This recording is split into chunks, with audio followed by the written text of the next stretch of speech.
বৃন্দাবনে বা মায়াপুরে কে না থাকতে পছন্দ করে বলুন? আমরা সবাই চাই যে ধামে বসবাস করতে এবং আমাদের ভক্তি জীবন সুন্দরভাবে পালন করতে। হরে কৃষ্ণ। কেমন আছেন সবাই? আশা করি ভালো আছেন। আমিও খুব ভালো।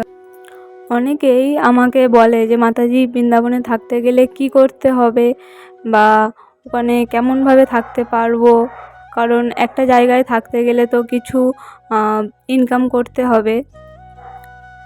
তো অনেকেই আমার কাছে জিজ্ঞাসা করে, বিশেষ করে আমি মেয়েদের সম্পর্কে বলবো, যেহেতু আমি একটা মেয়ে, তো আমার যতটুকু অভিজ্ঞতা হয়েছে সেইটা আমি এই ভিডিওটার মাধ্যমে বলার চেষ্টা করব। আপনারা সবাই অবশ্যই ভিডিওটি দেখবেন। একটা জায়গায় যে অনেক দিন থাকলেই অভিজ্ঞতা হয় সেটা কিন্তু না। আপনি সেখানে 10 দিন বা কিছুদিন থেকেই আপনি বুঝতে পেরে যাবেন যে এখানকার মানুষজন কেমন, এখানকার পরিস্থিতি কেমন, এখানকার আয়পত্তর কিভাবে করা যায়, এই সব কিছু। তো যেহেতু আমি বৃন্দাবনে থাকি রাধারানীর কৃপায়, বৈষ্ণবদের, গুরু মহারাজের কৃপায়, বৃন্দাবনটা কিন্তু কোনো সাধারণ জায়গা না, যেটা অন্য আর জায়গাগুলো আছে পৃথিবীর মধ্যে, সেই জায়গাগুলোর সমান এই বৃন্দাবনটা না। বৃন্দাবন একটা ধাম, যেটা হলো চিন্ময় ধাম। আপনি এখানে যাই ভাববেন সেই ইচ্ছাটাই আপনার পূর্ণ হবে, এটা একদম 100% গ্যারান্টি দিয়ে আমি বলতে পারি। কিন্তু আপনি যদি ভাবেন যে অনেক টাকা পয়সা আমার লাগবে, অনেক কিছু লাগবে, অবশ্যই সেটাও পূর্ণ হবে, কিন্তু ভগবান আপনাকে ভক্তি দেবে না। ভগবান সব কিছু দেয়, সব কিছু, কিন্তু আপনাকে ভক্তি দেবে না। অনেক মাতাজিরা বিশেষ করে বৃন্দাবনে থাকতে চায় একা একা। অনেকে আমায় এরম কমেন্ট করেছে যে মাতাজি একটা কোনো সেবা খুঁজে দিন, যে সেবাটা আমি করব এবং আমি আমার মায়ের সাথে বা আমি একা একা থাকবো আর রুমের ভাড়া চালাবো, সেইভাবে একটা কোনো সেবা খুঁজে দিন। তো শাস্ত্র হিসাবে আমি যতটুকু জানতে পেরেছি গুরুদেবের কাছ থেকে, তো মাতাজিদের একা একা থাকা কখনোই উচিত না। একটা মেয়ের একা থাকা অনেকটাই সমস্যা। শাস্ত্র হিসাবে মেয়েদের কারোর না কারোর আন্ডারে বা অনুগত থাকা উচিত। যেমন আমরা বাল্যকালে আমাদের বাবার সাথে থাকি, তারপরে একটু বয়স হয়ে যাওয়ার, বিবাহের পরে আমরা স্বামীর সাথে থাকি, তখন স্বামী যা বলে সেই হিসাবে আমাদের চলা উচিত। তারপরে আমাদের সন্তানের কাছে। এখনকার সময় অনেক মেয়েরাই আছে যারা নিজে নিজে একা একা থাকতে চায়, তো এটা অনেক ভালো, এর কোনো খারাপ না। কিন্তু আপনি যখন বৃন্দাবনে এসে থাকবেন একা একা, তো আপনি প্রতিদিন একা একা যাচ্ছেন আসছেন, মানুষ দেখতে পাচ্ছে যে আপনি একা একাই আছেন, তখন আপনার দিকে অনেক মানুষ খারাপ দৃষ্টিতে দেখবে বা খারাপ কিছু করবে। আমি এতদিন থেকে আমার যতটুকু অভিজ্ঞতা হয়েছে আমি ততটুকুই বলার চেষ্টা করব। বৃন্দাবনে থাকা অনেক ভালো, কিন্তু প্রথমত রাধারানী যদি কৃপা না করে আপনি কখনোই বৃন্দাবনে বাস করতে পারবেন না। আর আমরা ভাবি না কি যে কিছুদিন থাকতে থাকতে মনে হয় এটা একটা সাধারণ জায়গা, কিন্তু এখানে একটা ধূলিকণা হবারও যোগ্যতা আমার নেই। তো আমি এটুকুই বলবো, যখন আপনারা কেউ বৃন্দাবনে থাকতে চাইবেন তখন এটাই সবসময় দেখবেন যে যেন কোনো বৈষ্ণবের চরণে বা কোনো ব্রজবাসীদের চরণে অপরাধ না হয়, বিশেষ করে কোনো বৈষ্ণবের চরণে।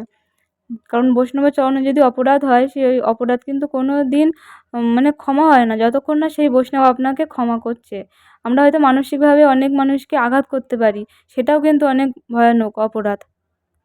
আমি অনেক মাতাজিকে দেখেছি যারা একাই থাকে, আর একা থেকেও তারা প্রতিদিন মঙ্গল আরতিতে আসে, আবার বাড়ি গিয়ে রান্না করে, তার ভিতরে দর্শন আরতি কমপ্লিট করে মন্দিরে, আবার সেবাতে আসে মন্দিরে, আবার বিকালে বাড়ি যায়, তারপরে আবার ঘরে যে সেবাগুলো আছে সেগুলো কমপ্লিট করে। তো একা থাকা যায়, একা থাকাটা কোনো সমস্যা না, কিন্তু সমস্যাটা হলো মায়া খুব শক্তিশালী, আর মায়া কখন আমাদেরকে কিভাবে পরিচালনা করে আমরা নিজেরাই বুঝতে পারি না। আমি এই কথাটা এই কারণেই বললাম যে যেহেতু আমরা একা একা থাকি, আর তখন আমাদের অনেকে ভালো ভালো কথা বলে, অনেকে খারাপ খারাপ কথা বলে। তো যাই হোক, ধামে যেমন আপনি ভালো কিছু করবেন তো 1000 গুণ ফল পাবেন, তেমনই যদি আপনি খারাপ কিছু করেন তারও কিন্তু 1000 গুণ ফল পেতে হবে। তো ধামে থাকতে থাকতে আমরা মাঝের মধ্যে এটা ভুলে যাই যে আমরা কিসের জন্য ধামে এসেছিলাম। এখানে কি টাকা পয়সা ইনকাম করে ঘর বাড়ি করার জন্য এসেছিলাম, নাকি ভক্তি জীবনে উন্নতি করার জন্য, সাধনা করার জন্য এসেছিলাম।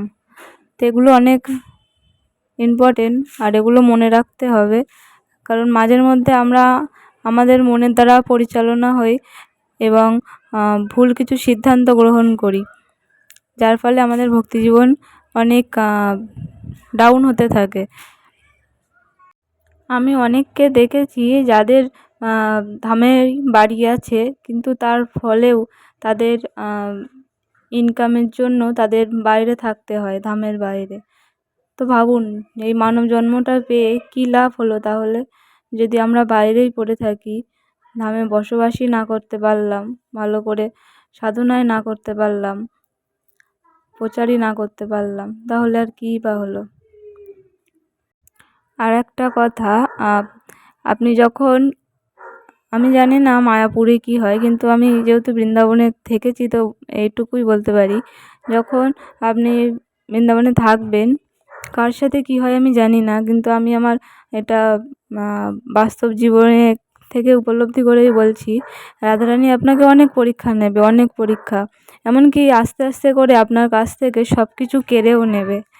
এবার আপনি যদি ভাবেন ভক্তি জীবনে এসে কী লাভ, যদি এতটাই কষ্ট পেতে হয় আমায়, এটা হয়তো আপনার কাছে, আমার কাছে হয়তো কষ্ট হতে পারে, কিন্তু আমাদের এটা ভালো হবে, তার কারণেই ভগবান আস্তে আস্তে করে আমাদের কাছ থেকে সব কিছু কেড়ে নেয়, যার ফলে আমরা তাড়াতাড়ি থেকে মায়ার থেকে মুক্ত হতে পারি। এত সময় আপনারা কি কি দর্শন করলেন কমেন্টে জানাবেন। তো এখন আমরা আছি রাধা দামোদর মন্দিরে, আজকে একটু ছুটি ছিল, সেই কারণে দর্শন করতে বেরিয়েছিলাম। আর এই পঞ্চতত্ত্বগুলো দেখলে আমার পুরো মায়াপুরের কথা মনে পড়ে, মনে হয় এক্ষুনি মায়াপুরে যাই, গিয়ে রাধা মাধব পঞ্চতত্ত্বকে দর্শন করে আসি। তো আজকে ড্রেস রেড কালারের, আপনারা দর্শন করুন, খুব সুন্দর লাগছে। ভিডিওটি কেমন লাগলো, এবং আপনাদের যদি আরও কিছু জানার ইচ্ছা থাকে তাহলে অবশ্যই জানাবেন। হরে কৃষ্ণা।